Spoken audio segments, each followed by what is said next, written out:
Gloria in excelsis Deo. Te Deum laudamus.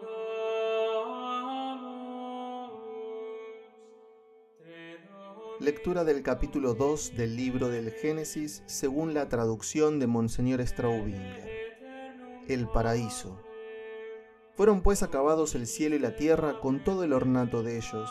El día séptimo terminó Dios la obra que había hecho, y descansó en el día séptimo de toda la obra que había hecho. Y bendijo Dios el séptimo día y lo santificó, porque en él descansó Dios de toda su obra que en la creación había realizado. Esta es la historia de la creación del cielo y de la tierra. El día en que Yahvé Dios creó la tierra y el cielo, no había aún en la tierra arbusto campestre alguno, y ninguna planta del campo había germinado todavía, pues Yahvé Dios no había hecho llover sobre la tierra, ni había hombre que labrase el suelo, pero brotaba una fuente de la tierra que regaba toda la superficie de la tierra. Y formó Yahvé Dios al hombre del polvo de la tierra e insufló en sus narices aliento de vida, de modo que el hombre vino a ser alma viviente. Y plantó Yahvé Dios un jardín en Edén, al oriente, donde colocó al hombre que había formado. Yahvé Dios hizo brotar de la tierra toda clase de árboles de hermoso aspecto y de frutos buenos para comer, y en el medio del jardín el árbol de la vida, y el árbol del conocimiento del bien y del mal. De Edén salía un río que regaba el jardín, y desde allí se dividía y se formaban de él 4 brazos. El nombre del primero es Fisón, el cual rodea toda la tierra de Havilá, donde está el oro. El oro de aquella tierra es fino. Allí se encuentra también el bedelio y la piedra de ónice. El nombre del segundo río es Gijón, que circunda toda la tierra de Cus. El tercer río se llama Tigris, el cual corre al oriente de Asir, y el cuarto río es el Éufrates. Tomó pues Yahvé Dios al hombre y lo llevó al jardín de Edén, para que lo labrara y lo cuidase. Y mandó Yahvé Dios al hombre diciendo: de cualquier árbol del jardín puedes comer, mas del árbol del conocimiento del bien y del mal no comerás, porque el día en que comieres de él, morirás sin remedio. Y entonces dijo Yahvé Dios: no es bueno que el hombre esté solo, le haré una ayuda semejante a él. Formados pues de la tierra todos los animales del campo y todas las aves del cielo, los hizo Yahvé Dios desfilar ante el hombre para ver cómo los llamaba, y para que el nombre de todos los seres vivientes fuese aquel que les pusiera el hombre. Así, pues, el hombre puso nombres a todos los animales domésticos, y a las aves del cielo y a todas las bestias del campo, mas para el hombre no encontró ayuda semejante a él. Entonces Yahvé Dios hizo caer un profundo sueño sobre el hombre, el cual se durmió, y le quitó una de las costillas y cerró con carne el lugar de la misma. De la costilla que Yahvé Dios había tomado del hombre, formó una mujer y la condujo ante el hombre. Y dijo el hombre: esta vez sí es hueso de mis huesos y carne de mi carne. Esta será llamada varona, porque del varón ha sido tomada. Por eso dejará el hombre a su padre y a su madre, y se adherirá a su mujer, y vendrán a ser una sola carne. Estaban ambos desnudos, Adán y su mujer, mas no se avergonzaban. Comentarios de Monseñor Straubinger. En el versículo primero la expresión el ornato, en hebreo Sabaot, significa ejército. El ejército del cielo son las estrellas. La misma palabra se usa en otros lugares como denominación de los ángeles. El ornato de la tierra son todas las cosas creadas en ella y todas sus fuerzas. El día séptimo, o sea el sábado, que originalmente significaba 7, recibe aquí su institución divina. Dios lo santificó, lo cual es una expresión antropomórfica. Dios nunca descansa a manera del hombre. Si Dios no obrase sin cesar, toda la creación volvería a la nada, por lo cual Jesús pudo decir en día sábado: mi Padre hoy como siempre está obrando. Evangelio según San Juan capítulo 5 versículo 7. De este versículo se sigue que la institución del sábado o día de descanso es anterior a la legislación sinaítica, la cual la supone. Confrontar esto con Éxodo capítulo 16 versículos 23 y 30. El pueblo de Israel debió descansar después de los 6 días de trabajo, y lo mismo la tierra cada 7 años, en memoria del séptimo día en que Dios descansó después de la creación. Algunos santos padres van más lejos y ven también en la historia del mundo un plan septenario. 4 milenios antes de Cristo, 2 milenios después de Cristo y 1 milenio de reinado de Jesucristo. Los demás pueblos antiguos no conocían el sábado. Los egipcios tenían décadas de días. Los babilonios daban el nombre de sábado, Shabbatu, el día 15 del mes, en el plenilunio, el cual era para ellos un día de penitencia. El séptimo día de los cristianos es, según tradición apostólica, el domingo, el día del Señor, porque Cristo resucitó ese día, lo cual puede confrontarse con la primera epístola a los Corintios, capítulo 16, versículo 2.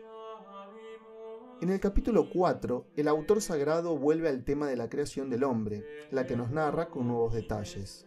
Yahvé Dios es en hebreo Yahvé Elohim. Yahvé significa, etimológicamente, el que es, el viviente, el eterno. Esto puede confrontarse con Éxodo capítulo 3, versículo 14, donde Dios mismo se da este nombre, el cual solamente le corresponde a Él. Cualquier dios pagano es un no ser, un producto de la imaginación, o, a lo más, la representación de un espíritu maligno.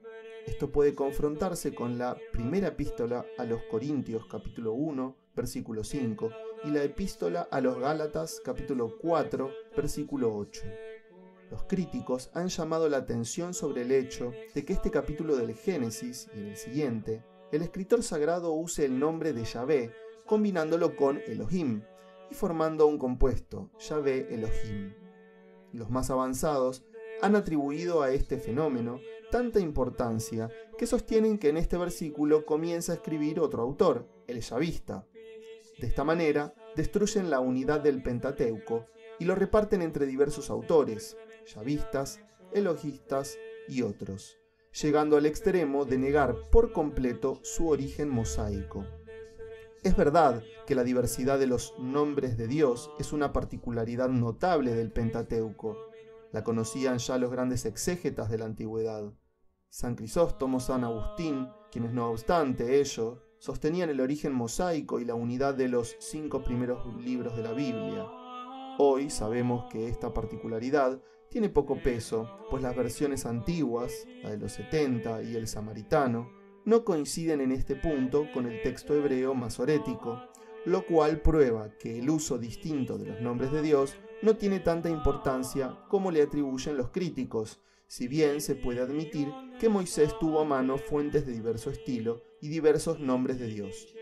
En todo caso, ha de sostenerse que Moisés es el autor del Pentateuco. El sentido del versículo 7 es: Dios creó el cuerpo del hombre del barro de la tierra, como el de los animales, y le inspiró el alma, de modo que en el hombre se juntan 2 mundos, el corpóreo y el incorpóreo o espiritual. La expresión antropomórfica insufló en sus narices, que se puede confrontar con Isaías capítulo 2, versículo 22, quiere expresar simbólicamente que el alma no fue formada a manera del cuerpo, de la materia preexistente, sino creada por Dios directamente de la nada y unida al cuerpo, tal y como afirma Santo Tomás de Aquino. Compárese esta expresión con una semejante del Nuevo Testamento que trata del Espíritu Santo.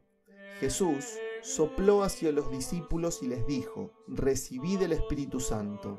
Evangelio según San Juan, capítulo 20, versículo 32. En la expresión aliento de vida, ¿no se puede ver también aquí una alusión al Espíritu Santo, como en el capítulo 1, versículo 2 del propio Génesis? Esto también puede confrontarse con Job, capítulo 33, versículo 4. El Espíritu de Dios me ha hecho, y el soplo del Todopoderoso me da vida. Y en el Salmo 32, versículo 6.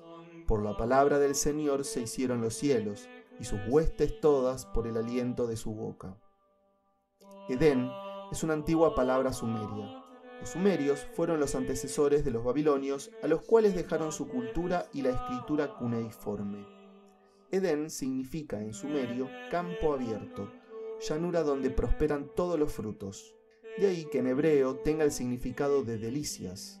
La Vulgata traduce jardín de delicias y en vez de al oriente, vierte desde el principio, pues en hebreo las dos cosas se expresan por la misma palabra. El árbol de la vida servía para contrarrestar la natural caducidad del cuerpo. Según Santo Tomás, el fruto de ese árbol libraba al cuerpo de la muerte solamente por algún tiempo, y para evitar la muerte, Adán tenía que comer siempre de nuevo. El árbol del conocimiento servía para ver si Adán optaba por el bien o por el mal. Su nombre le viene de los efectos que, de sus frutos, se esperaban. De los 4 ríos que surcaban el Edén, solo conocemos los 2 últimos, el Tigris y el Éufrates, los 2 grandes ríos de Mesopotamia, que desembocan en el Golfo Pérsico. Havilá es una tierra desconocida, localizada por algunos en la Cólquide, en la región del Cáucaso. Más tarde encontramos ese mismo nombre en el norte de Arabia, como aparece en Génesis capítulo 25, versículo 18, o en el primer libro de los Reyes capítulo 15, versículo 7. El bedelio es una resina odorífera. La piedra de ónice es traducida por Nácar y Colunga como ágata. La traducción de Bover y Cantera conserva el nombre hebreo Shoham. Cus o Cush, en tiempos históricos, era el nombre de la región de Etiopía. Se cree que los cusitas o etíopes originariamente vivieron en el Cáucaso, de donde, al emigrar hacia el sur, se llevaron el nombre de Kush. ¿Dónde hay que buscar el sitio del paraíso? Tomando como punto de partida los ríos conocidos, el Tigris y el Éufrates, que nacen en Armenia, tendríamos que identificar esta región con el país del paraíso. En tal caso, el Fisón sería idéntico con el Fasis y el Gijón con el Araxes, o uno de los ríos de aquellas montañas. Hainish busca el paraíso en Azerbaiyán, en la región de los lagos Van y Urmia. Otros recurren a la hipótesis de Sais, que busca el paraíso en la región del Golfo Pérsico, entre Mesopotamia y Arabia. Algunos lo buscan en la India, China, Madagascar, Abisinia, Perú y otros lugares. Después de leer estas opiniones, llegamos a la conclusión de que, si bien el texto bíblico hace la impresión de querer describir la región próxima al paraíso, es muy difícil determinarlo. Sin embargo, se mantiene la fe en su existencia. San Justino, San Agustín, Santo Tomás y otros padres y doctores de la Iglesia creen que Enoc y Elías tienen su morada en el paraíso terrenal. Aún antes de su caída, Adán tenía que cultivar la tierra. Le era preciso trabajar, no para procurarse alimento con el sudor de su frente, como después del pecado, sino para ejercitar su inteligencia y sus fuerzas, de tal manera que no se cansase, pero que no estuviese tampoco sin hacer nada. Esto nos enseña San Juan Crisóstomo en sus homilías sobre el Génesis. Con el episodio del fruto y el árbol del conocimiento del bien y del mal, nace la primera prohibición que Dios impuso a los hombres. De hecho, Adán era señor de toda la tierra, gozaba del privilegio de estar exento de enfermedades y de la muerte, y vivía en íntima amistad con su Creador, que le había elegido para fundar y difundir el reino de Dios sobre la tierra, pues todas las obras de Dios respecto del hombre, desde el primer día de la existencia del género humano hasta el fin de los tiempos, tiene por objeto el establecimiento y desarrollo de su reino. Su omnipotencia le permitirá hacerlo sin nosotros, pero su infinita bondad desea nuestra colaboración, para que seamos partícipes de un destino inefablemente dichoso. Si este reino fracasó, aparentemente tan pronto fue por culpa de los primeros padres, y si hasta el presente sufre violencia, la culpa la tenemos nosotros. En los versículos que siguen al 16, narra el autor sagrado la historia del primer revés del reino de Dios sobre la tierra.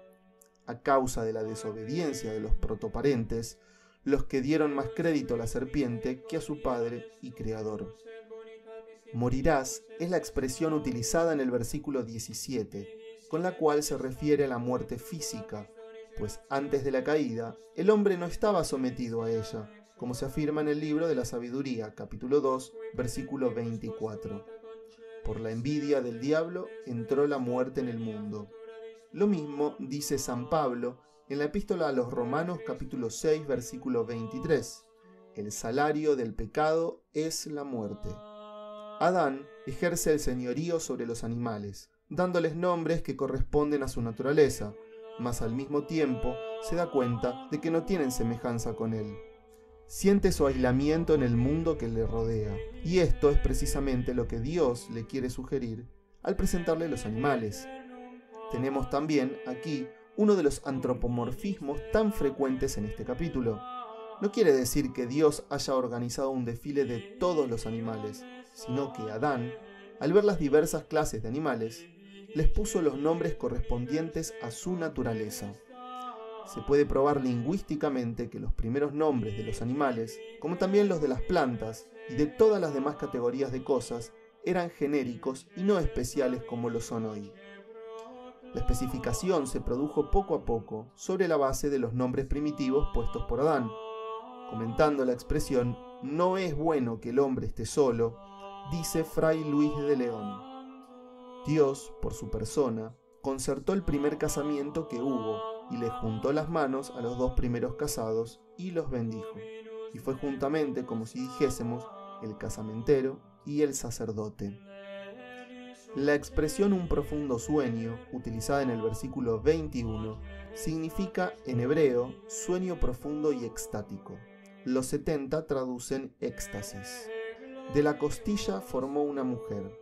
¿Ha de entenderse esto como un sentido literal o en sentido figurado? Hay quienes ven en estas palabras solamente una figura que quiere expresar la igualdad de naturaleza entre el hombre y la mujer. A esto se opone el texto de la primera epístola a los Corintios, capítulo 11, versículo 7, donde San Pablo afirma que no procede el varón de la mujer, sino la mujer del varón. Por eso la interpretación tradicional veía siempre en la creación de la mujer una acción especial de Dios, aunque la costilla puede ser un símbolo para indicar la identidad de naturaleza. Pero puede admitirse que en hebreo costilla y costado se denominan por la misma palabra, por lo cual no es falso lo que algunos catecismos enseñan, a saber, que Eva fue creada del costado de Adán. La narración bíblica quiere también decir que la mujer es compañera del hombre, pero que éste es su cabeza, como dice San Pablo en la epístola a los Efesios, capítulo 5, versículos 22 al 24. Las mujeres estén sujetas a sus maridos, como al Señor, por cuanto el hombre es la cabeza de la mujer, así como Cristo es la cabeza de la Iglesia, que es su cuerpo, del cual él mismo es Salvador, de donde así como la Iglesia está sujeta a Cristo, así las mujeres lo han de estar de sus maridos en todo. No hay duda de que Adán y Eva son padres de todo el género humano. En esto estriba el dogma del pecado original y de la redención por Jesucristo, y el precepto de amar a todos los hombres como hermanos. La Sagrada Escritura atestigua varias veces esta verdad fundamental. Eva, formada del costado de Adán, es, según los santos padres, figura de la Iglesia, la que salió del costado de Jesucristo. Como Eva es figura de la Iglesia, así lo es Adán respecto de Cristo. Varona es el vocablo utilizado en el versículo 23 para referirse a la mujer. Así dice el hebreo y también la traducción de Felipe Gio de San Miguel. Usando la palabra varón en su forma femenina varona, hoy caída en desuso, se ve perfectamente que ante Dios la mujer y el hombre tienen el mismo valor, aunque no la misma posición. El versículo 24 atestigua la institución divina del matrimonio, fundamento de la sociedad humana, cuya célula es la familia. El hombre y la mujer serán una carne, lo que implica la indisolubilidad y unidad del matrimonio, como lo explica Jesús en el Evangelio según San Mateo, capítulo 19, versículos 7 y 8, donde cita nuestro pasaje y agrega: a causa de la dureza de vuestro corazón, os permitió Moisés repudiar a vuestras mujeres, mas al principio no fue así.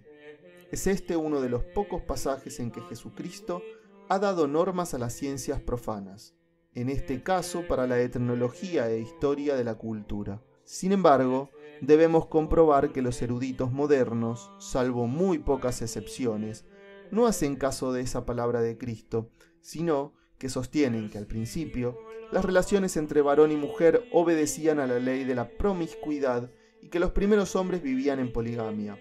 Son esos los mismos etnólogos que sostienen también que, al comienzo de la historia del género humano, reinaba el politeísmo y no el monoteísmo, con lo cual desprecian expresamente a Dios, quien dice claramente que al principio todo estaba bien, muy bien. Esto significa que la depravación, el politeísmo y la poligamia son la segunda etapa de la cultura humana, no la primera. Su consecuencia fue, como veremos en los capítulos 6 y 7 del Génesis, el diluvio. En sus comentarios nos dice la traducción de Bover y Cantera: en hebreo solo a partir del capítulo 4 y versículo 25 aparece el nombre Adán sin artículo y como propio, cuando por haberse hablado ya de otros hombres era preciso individualizarlo. Para mayor claridad lo usamos ya ahora. No se avergonzaban porque eran como niños. Este pequeño detalle arroja no poca luz sobre el estado extraordinariamente feliz de los primeros padres. El misterio del estado original es tan grande y maravilloso que recién la revelación del Logos encarnado, la revelación del Nuevo Testamento, no ha proporcionado sobre él una claridad beatificadora, en especial la profunda teología de San Pablo, la que, por la inspiración divina de sus epístolas, se eleva a la esfera de la infalible revelación divina y no puede, por tanto, oponerse a la doctrina de Cristo, como si fuese especulación rabínica o exaltación dogmática de la sencilla enseñanza de Jesús, contenida en los sinópticos. Esto nos dice Karl Rahner en su teología querigmática. Solamente la doctrina de la filiación divina, que San Pablo explica, particularmente en la carta a los Efesios, es capaz de darnos una idea del estado primitivo que se perdió por el pecado. Si Cristo vino al mundo para restaurar lo que Adán había perdido, fue para darnos de nuevo la capacidad de ser hijos de Dios, como lo fue Adán.